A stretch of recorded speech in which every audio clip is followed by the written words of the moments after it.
창세기 6장 5절과 6절 말씀입니다. 세상 문화가 발달하고 인류가 번성하였습니다.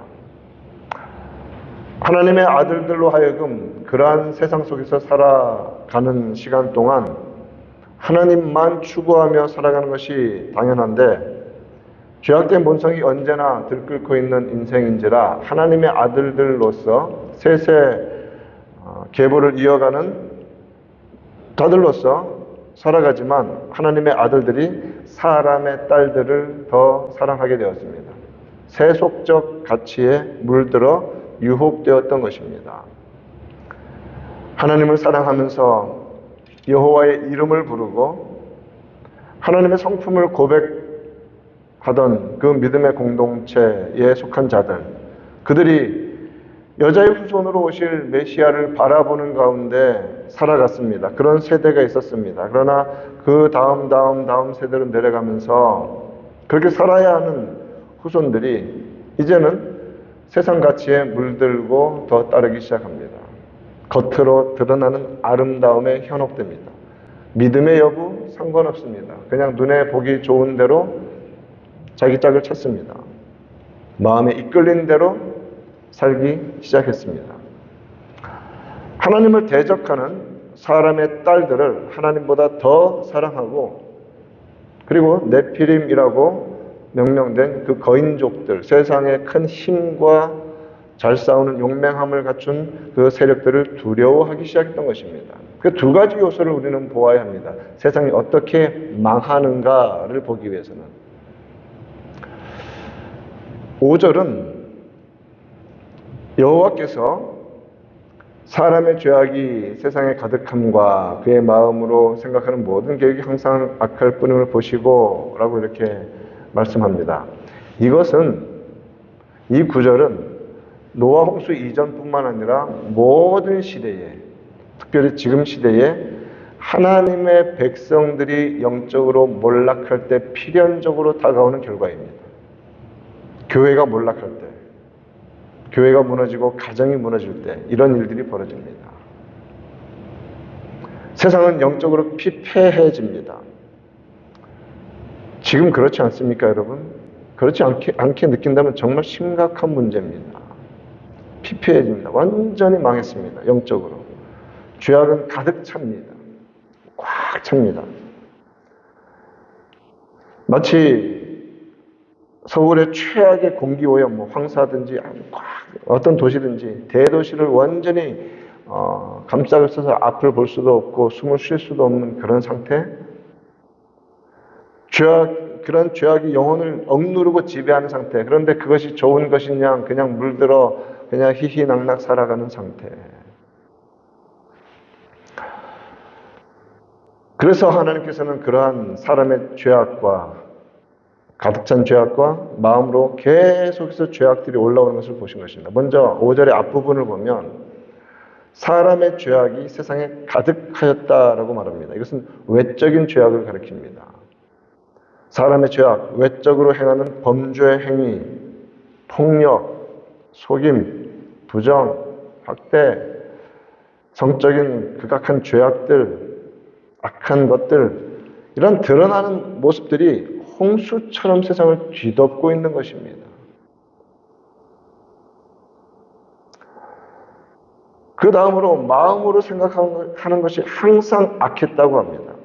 이것은 무엇입니까? 한 사람 다 개개인의 영혼이 썩었다는 겁니다.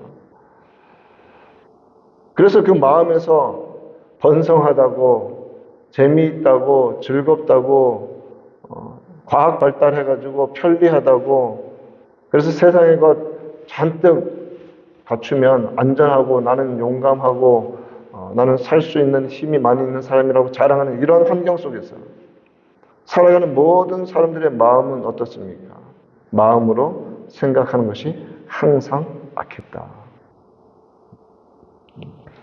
번성한 문화 속에 있는 인간들이 저마다 내면에 지니고 있는 의식의 흐름을 말합니다. 어쩌면 지금 시대를 이렇게 정확하게 묘사해 놓고 있는지 모르겠습니다. 인간이 그의 마음으로 생각하는 그런 모든 목적, 의도, 의지, 뜻, 이런 모든 것이 끊임없이 continuously, 조금도 변함없이 일관되게 악합니다. 악한 방향으로만 치달아 달려가고 있다는 그런 의미입니다. 그러니 세상은 드러나는 죄악으로 넘칠 수밖에 없는 것입니다.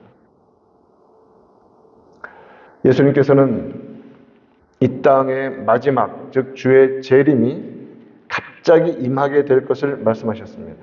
갑자기. 밤중에 언제 들이닥칠지 모르는 도둑처럼 갑자기 임할 것이다 라고 말씀하셨습니다. 그러면서 노아 홍수 직전 상태를 사례로 든 것이 구체적인 사례이죠. 마태복음 24장 37절, 38절에서 노아의 때와 같이라고 말씀하십니다. 자, 그러면 예수님이 말씀하시는 마지막 때의 증상이 지금 우리가 읽고 있는 이 때와 똑같다는 말씀이거든요. 노아의 때와 같이. 인자의 임함도 그러하리라. 홍수 전에 노아가 방주에 들어가던 날까지 사람들이 먹고 마시고 장가들고 시집가고 있으면서 이렇게 말씀합니다.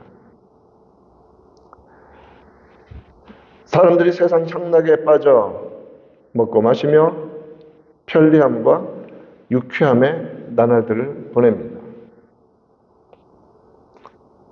장가들고 시집갑니다. 노아 때 하나님의 아들들의 이야기가 왜 그렇게 기록되어 있었을까? 이것이 예수님은 왜 굳이 장가가고 시집가는 문제를 언급하셨을까? 라고 할 때 성경에 구체적으로 노아 홍수 전에 시집가고 장가가는 문제에 대해서 그릇됨으로 언급한 케이스는 하나님의 아들들의 몰락입니다.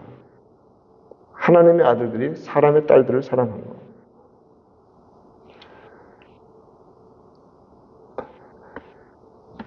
하나님의 아들들은 세상의 딸들을 자기 눈에 보이는 대로 취합니다. 장가들입니다. 하나님의 언약의 후손들은 더 이상 양육되지 않습니다. 가정이 몰락합니다. 영적으로 소멸되어 버립니다. 그때 사람들의 죄악이 온 지면에 가득 찬다는 겁니다. 모든 인간의 내면은 악한 생각과 의도를 쉼없이 흘려내버리는 썩은 샘물이 되고 말았습니다. 여기서 우리가 분명히 인식해야 할 것이 있습니다. 하나님의 백성들이 거룩한 가정으로 온전함을 이루지 못하고 온전한 예배자의 삶을 지키지 않고 세상과 똑같이 세속적인 가치를 추구하면서 영적으로 몰락해갈 때 이 세상의 종말은 곧 다가옵니다. 끝난 겁니다. 더 이상 이 땅에 소망은 없습니다. 이 땅에 유지될 이유가 하나님께로는 하나도 없습니다. 그나마 교회 때문에 하나님이 인내하시고 더 교회를 통해서 구원받은 자들이 작정된 자들이 돌아오도록 기다리시고 인내하시는 것입니다.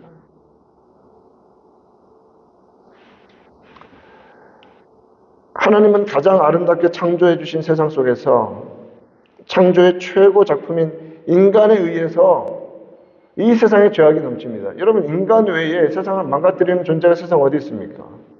이 물리적인 세상 속에서 인간밖에 없습니다.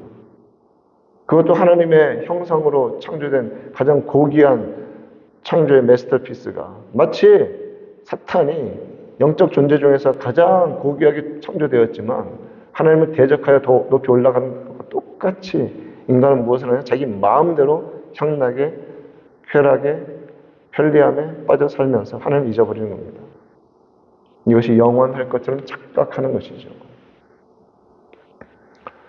그때 하나님 마음은 어떻겠습니까? 그렇게 아름다운 것을 주고 그렇게 멋지게 창조해 주었는데 그 마음에 썩은 것만 내보내는 독한 물이 나오는 독극물의 셈이 되었을 때 한탄하시지 않겠습니까?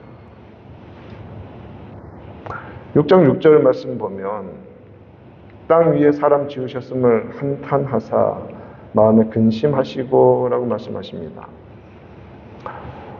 그러나 여러분, 한탄하다, 근심하다는 말이 우리 하나님과 어울리십니까? 사실은 어울리는 표현은 아닙니다.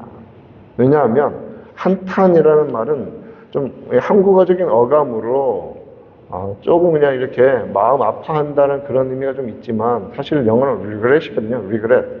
후회라는 뜻입니다. 하나님은 완전하신 하나님, 변함없으신 하나님, 영원하시고 거짓이 없으신 하나님이신데 어떻게 하나님은 후회할 일을 하신 다음에 후회하시는가? 어떻게 근심하시는가? 완전하지 않은 것이 아닌가?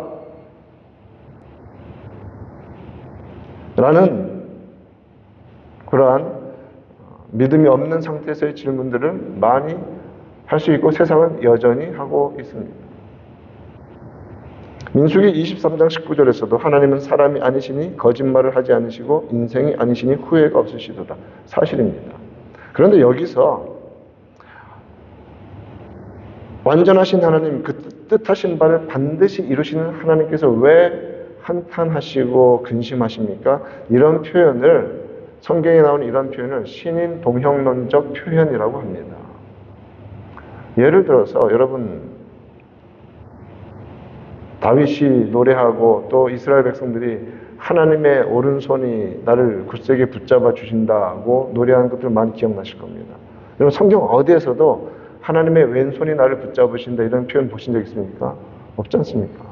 하나님의 오른손, 하나님의 주권, 하나님의 왕권, 하나님의 능력 표현하는, 그런데 그것을 표현하다 보니까 이 땅 가운데서 역사적으로 그렇게 표현된 오른손이라는 개념으로 표현한 것이 아닙니까? 하나님 신인 동형론적 표현이라고 합니다.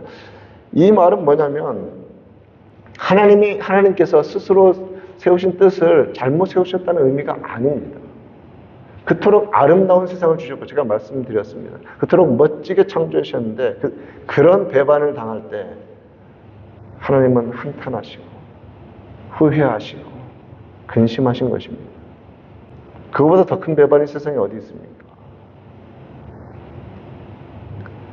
하나님의 그 마음을 우리 인간의 감정 상태로 그러한 단어로 표현한 것이 regret 하셨다, 한탄하셨다, 근심하셨다라고 표현되는 것입니다. 그만큼 하나님의 마음이 아프신 겁니다.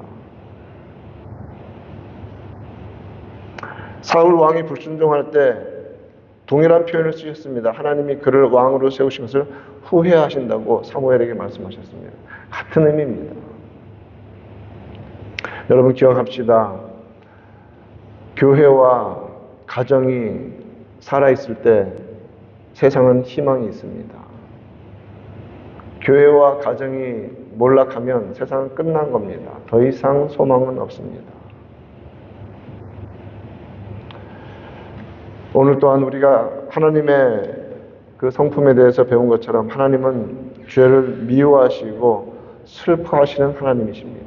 그러므로 오늘 하루 살아갈 때 정말 매 순간순간마다 하나님 앞에 솔직하게 엎드리는 우리가 되기를 바랍니다. 하나님 앞에 정직하게.